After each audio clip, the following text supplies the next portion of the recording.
our passion for this fascinating topic with you all and take you on a journey to discover the origins of the term and its significance to African descendants.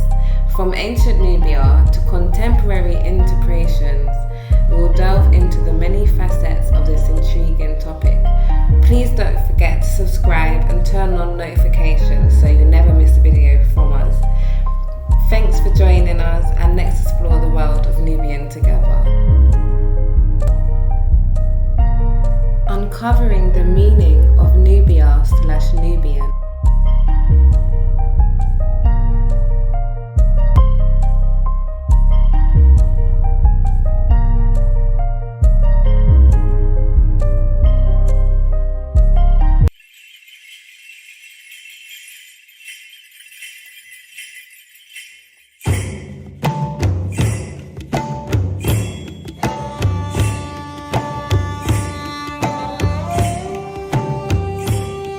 We zijn vanmiddag in het Drents Museum in Assen, een van de belangrijkste musea in Nederland op het gebied van de archeologie. We laten een grote tentoonstelling zien die over Nubië gaat, het land van de zwarte farao's. Het Drents Museum staat bekend om haar cyclus van grote internationale tentoonstellingen die een belangrijk wereldthema op het gebied van de archeologie als uitgangspunt heeft. En we zijn heel tevreden dat we nu een van de grootste onbekende culturen ter wereld nu kunnen laten zien door middel van deze tentoonstelling. Nou, voor mezelf geldt heel sterk dat de Nubiërs eigenlijk een relatief onbekend volk is. We kennen allemaal de Egyptenaren, we kennen de piramides, we kennen Cleopatra. Maar wie kent eigenlijk de zwarte farao's? En het aardige is denk ik van deze tentoonstelling dat we ook laten zien dat die Nubiërs dusdanig belangrijk waren dat ze in het verleden zelfs Egypte hebben overheerst. En dat is natuurlijk bijna een nouveautéetje die we niet voorbij konden laten gaan om die ook in deze tentoonstelling te laten zien.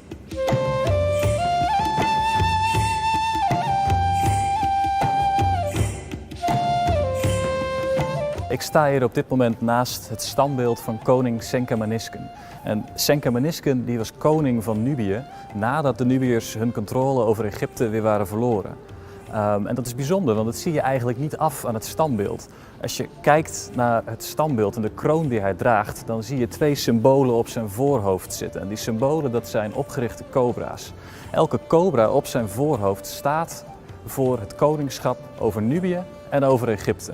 Dus wat deze man eigenlijk uitdraagt met zijn standbeeld is dat hij nog steeds koning is over Egypte, terwijl het eigenlijk niet zo meer is. En wat bijzonder is aan dit standbeeld is dat tijdens de Egyptische invasie, ongeveer 600 voor Christus, dit standbeeld en alle standbeelden die hierop leken kapot zijn geslagen. Blijkbaar was het voor de Egyptenaren zo schokkend dat de Nubiër zichzelf nog steeds afficheerde als koning van Egypte, dat al die standbeelden vernietigd dienen te worden.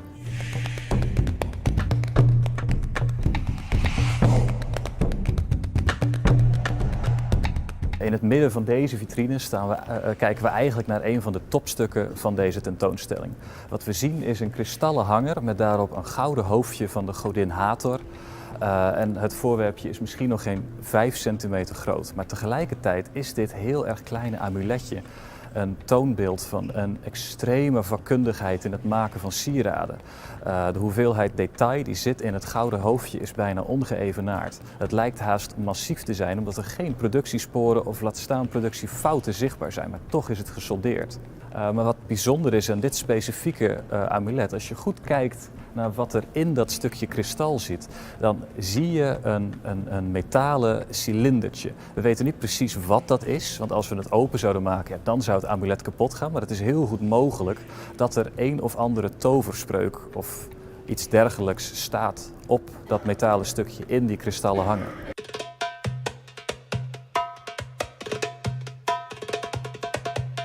Ja, Nubië was al heel vroeg een belangrijk koninkrijk aan de Nijl. Maar toch rond 1500 voor Christus vallen de Egyptenaren binnen en weten ze Nubië voor een lange tijd, zo'n 400 tot 500 jaar, te incorporeren als een provincie in het Egyptische Rijk. In deze periode nemen de Nubiërs veel Egyptische gebruiken over en aspecten van hun dodenrieten. Dus hoe ze omgaan met de doden is voor een groot deel bepaald door ook die Egyptische religie. Alleen dit nemen ze niet klakkeloos over. Ze geven er toch echt een eigen draai aan. In deze vitrine staan namelijk zogeheten shaptis, ofwel shawaptis. En dat betekent hij die antwoordt.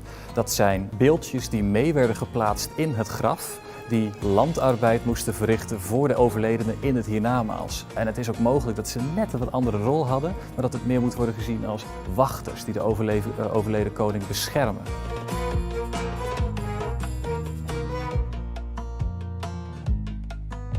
Rond 1700 voor Christus bestond in Nubië de machtigste staat toen van de complete Nijlvallei, zelfs machtiger dan het oude Egyptische Rijk.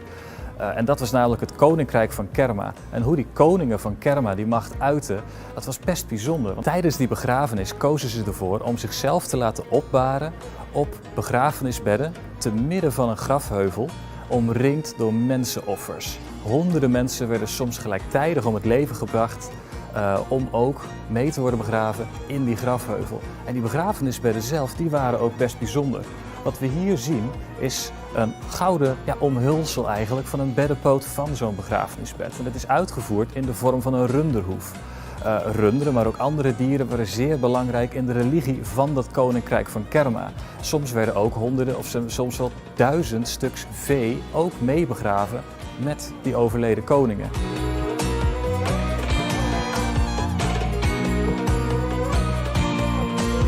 De tentoonstelling Nubië, land van de zwarte farao's, is daarom zo belangrijk.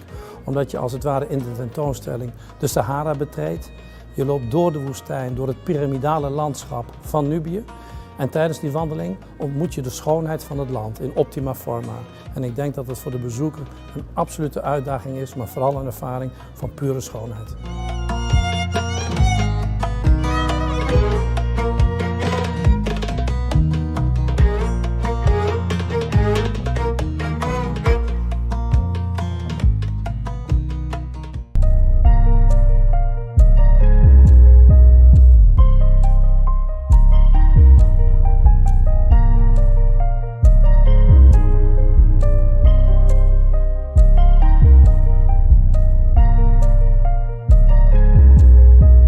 Nubian art is as enchanting as it is mysterious. Nubian royalty left behind vast amounts of riches, from jewelry and sculpture to pottery and pyramids. It's all on view now in the largest show the Museum of Fine Arts has ever presented. It's fitting because the MFA literally began digging into the ancient culture more than 100 years ago. In 1916, Museum of Fine Arts Egyptologist George Reisner was among the first archaeologists to excavate Kerma, an ancient city located in Nubia, what is now southern Egypt and Sudan. What he discovered was a treasure trove left by Nubians. What they give us is an early lesson, which is to be agents of ourselves and to realize ourselves through art, culture, politics, through the expressive means. What Reisner and the MFA team gathered over the next 20 years of excavation became the largest collection of Nubian artifacts outside the region. He literally invented the method of archaeological documentation. His meticulous photography, 40,000 glass negatives, and thanks to that we can reconstruct what he did. Rita Fried is the curator of Ancient Nubia Now, which offers more than 3,000 years worth of Nubian artifacts. What we're trying to do is to show you just how remarkable these objects are, how sophisticated they are, how advanced the technology was. Edmund Barry Gaither is the director of the Museum of the National Center of Afro-American Artists, an MFA partner. When you come to the end, you have an appreciation of the beauty and aesthetics, of the fine craftsmanship, of the rich variety of kinds of things that were made. They are pieces that show us how ancient civilizations lived, and from the artifacts discovered in tombs, how they wanted to be remembered. From the ceramics of Kerma, to the spectacular jewelry of the Nubian king Pianki, to the mysterious sculptures of its capital Merowe. These beautiful tulip-shaped beakers that are a combination of black and red in the same vessel, There's a statue that's about 5 feet tall, a beautiful example of a Nubian king, perfectly clothed and adorned with his cap crown. We have beautiful necklaces, large-scale inlays from temple walls. It's really amazing to us how they did it, because it would be hard to reproduce that today. But what's just as fascinating about these objects is what we don't know about them. We only wish that the Nubians had left information in their own words for us, as the Egyptians did. They left us no writing. Most of what was written down about Nubian civilizations came from neighboring Egypt. Today, the MFA acknowledges that archaeologists, including Reisner, looked at Nubia with racial prejudice. When he saw the amazing material that came out of these sites, he concluded at Kerma, for example, that this material was too good to have been made by black Africans. It must be Egyptian. One of the goals of the exhibition, Fried says, is not only to highlight the treasures, but also to set the record straight on Nubia's place in history. You see a progression of the development of the different styles that we identify as Nubian. In some cases, they're very similar to Egyptian. They take what they want and mold it in their own way. What an exhibition like this does is it provides well-defined historical brick in a wall that is itself much bigger. Edmund Barry Gaither also says the exhibition feels like a family reunion. It is, at a personal level, a little bit like visiting how you imagine your great-great-great-great-great-grandfathers and mothers. At another level, it's to enter a story of another of the great adventures in the human enterprise of civilization. Here, the MFA distances itself from the racist narrative of its forebears.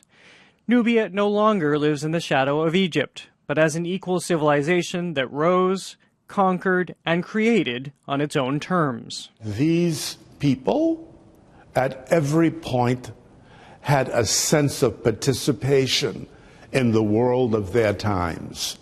They were not victims. They were not bystanders.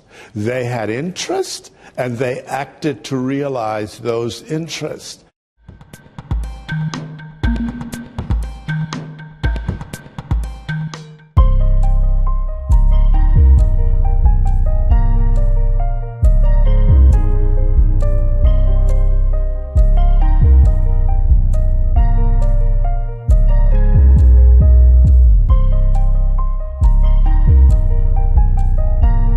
The steep, small pyramids rise over the desert hills, a stunning reminder of the ancient Nubian kingdom that once ruled Egypt. But the crowds that swarm around Giza's famous sites are absent here. Some 200 kilometers north of Sudan's capital Khartoum, the pyramids at Meroe are deserted despite being a UNESCO World Heritage Site. The site is known as the Island of Meroe because an ancient, long-dried river once ran around it. It had served as the principal residence of the rulers of the Kush kingdom, known as the Black Pharaohs. Their pyramids, ranging from 20 feet to 100 feet tall, are some 4,600 years old, smaller and steeper than Egyptian pyramids. These pyramids are different than the pharaonic pyramids, where the amount of pyramids that are present in Sudan is bigger than the pyramids in Egypt. There are in excess of 300 pyramids in Sudan, and they're all present in Kuru, Nuri, Jabal al-Barkal, and in Barjawiya. The pyramids bear decorative elements from the cultures of pharaonic Egypt, Greece and Rome, according to UNESCO. It makes them priceless relics. However, over-eager archaeologists in the 19th centuries tore away the tops of some pyramids for their golden tips, reducing some to rubble. President Omar al-Bashir's government, which came to power following a bloodless coup in 1989, has struggled to care for its antiquities. The sanctions affected the archaeological side because there is less technical support in terms of protection and restoration. especially coming from American institutions. But lately, there has been a shift or growth in the number of American research groups that work in archaeology. From the University of California, Santa Barbara, the University of Arizona, and Purdue University. They're now working on excavations around Sudan.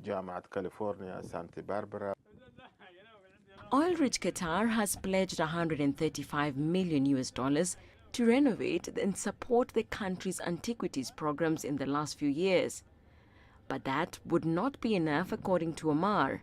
He says the lifting of sanctions is the only way forward for tourism in the country. Artul Shimal is one of the few tourists visiting the site. We want to see the old culture, the culture before.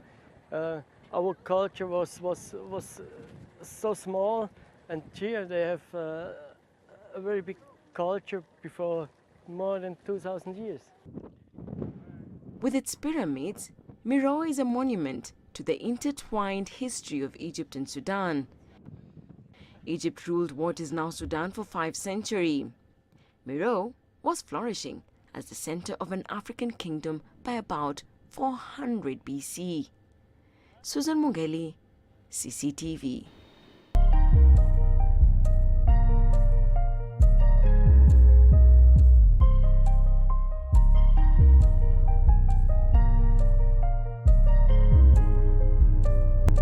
Nubia is a region in the Nile Valley that stretches from modern-day southern Egypt to northern Sudan. The people of Nubia have a rich cultural heritage that dates back thousands of years, and it all starts with the meaning of their name. Here you will see some pictures of the Nubian ancient kingdom, the people, and maps showing the location of Nubia. The name Nubia is derived from that of the Nuba people, nomads who settled the area in the 4th century with the collapse of the kingdom of Meroe.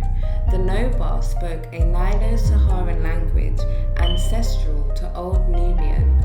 Old Nubian was mostly used in religious texts dating from the 8th and 15th centuries AD. Some say that the name Nubia comes from the ancient Egyptian word nub, which means gold. Now, as you can see, here are some photos of the gold mining that took place in ancient Egypt in Nubia.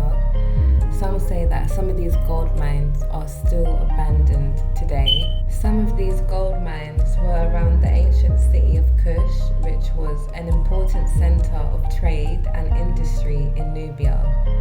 Nubia was known for its abundance of gold and other valuable resources, which made it a target for conquest and colonization.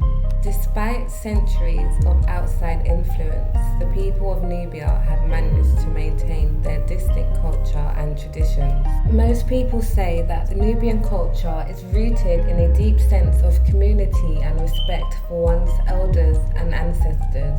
They believe that their cultural heritage is something to be celebrated and shared with others. And today, Nubian culture is still celebrated all over the world with festivals and events that showcase the region's unique traditions. From the gold mines of ancient times to the modern-day celebrations of Nubian culture, the meaning of Nubian is a testament to the resilience and strength of the people who call this region home. The term Nubian also resembles black people, African descent people, and this is the reason why scientists like to use the word Nubian. Ancient Nubia was a civilization that flourished along the Nile River in what is now modern-day Sudan and southern Egypt. The Nubian people were an indigenous group that established several powerful kingdoms, including the kingdom of Kerma, the kingdom of Napata, and the kingdom of Meroe. The Nubians were skilled craftsmen renowned for their pottery, jewelry, and ironwork. They were also a deeply spiritual people with their own unique blends of religious beliefs that drew from both Egyptian and African traditions. In fact, some of the most famous Egyptian pharaohs, such as Taharqa and Pi, or Pi, were actually Nubian rulers who expanded their territories into Egypt. Despite their many accomplishments, the Nubian people faced a long history of marginalization and oppression from outside forces, including the Egyptians and later the Arabs. Today, Nubian culture and heritage continue to thrive with efforts to preserve their language, customs and traditions for future generations. The term Nubian, as we have discussed and know so far from the video, originally refers to the people of the ancient African kingdom of Nubia, which was located in what is now modern-day Sudan and southern Egypt. However, over time, the term Nubian, this is where the scientists come in, has come to refer to a broader cultural and ethnic identity associated with this region and its people. Today, the term is often used by scientists to describe people of African descent, particularly those with ties to Nubia and the surrounding regions or ancient civilizations. In some contexts, it may also be used as a term of pride and identity among the black communities around the world. So originally, black people are called Nubian. It was the colonizers and so-called others who came up with the term of starting to call African descent people black or Negro. Throughout the history of Nubia and its ancient civilization, Nubia was conquered and ruled by several different empires, including the ancient Persians and Greeks. Later on, the Arabs also established a presence in Nubia and brought Islam to the region. During the 19th and early 20th centuries, Nubia was also colonized by European powers, primarily Britain. As part of the broader scramble for Africa, these colonial powers exploited Nubia's natural resources and subjected its people to forced labor and other forms of oppression. However, Nubia and its people have a long and resilient history of resistance and preservation of their cultural heritage and continue to assert their rights and identity in the modern era.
Thank you all for joining us today and learning more about the fascinating world of Nubia and its ancient civilization and the term of Nubia and its meaning. We hope you enjoyed this video and learned something new.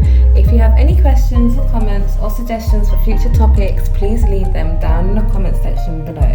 And don't forget to hit that like button and subscribe to our channel for more great content like this. See you in the next video. Your host today was Nadia, and I hope you have a good week ahead.